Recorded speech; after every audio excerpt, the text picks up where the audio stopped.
1. With Rob Lewis, Brent Hubbs, VolQuest.com. A little fast break after Tennessee falls at home to Alabama, 71-63. Rob, Vols just beat really in every facet of the game in this one. I'm pretty shocked. Not that I thought Tennessee was just unbeatable, but they looked awful today. And it wasn't like Alabama played a great game to beat them. They just looked terrible.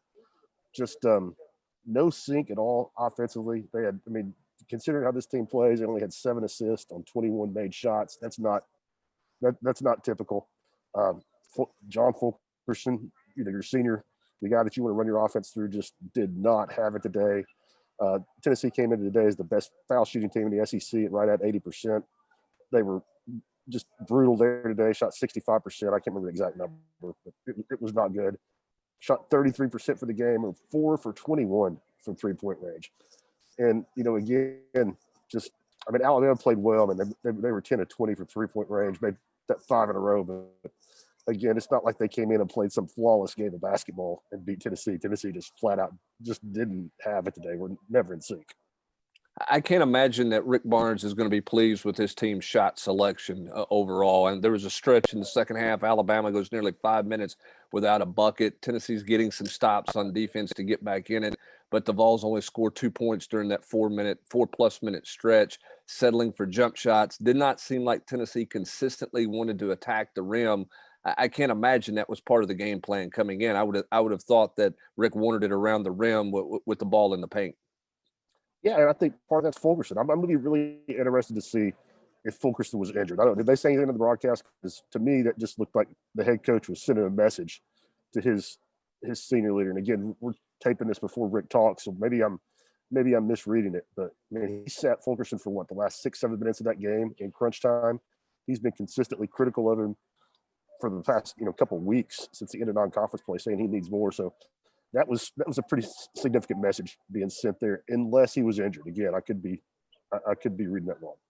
All right, as we wrap it up, as Coach Barnes is going to come to the podium in a couple of minutes. Look, Tennessee was not going to go unbeaten on the season. We knew that. You didn't expect Tennessee to lose at home against Alabama. So as you spin it forward and look forward, what are the 2-3 biggest lessons this team has to learn and has to take from this game here as they suffer their first loss of the season? Man, I know this is something me and you talked about. They were really bad at keeping Alabama in front of them and on Alabama driving to the basket.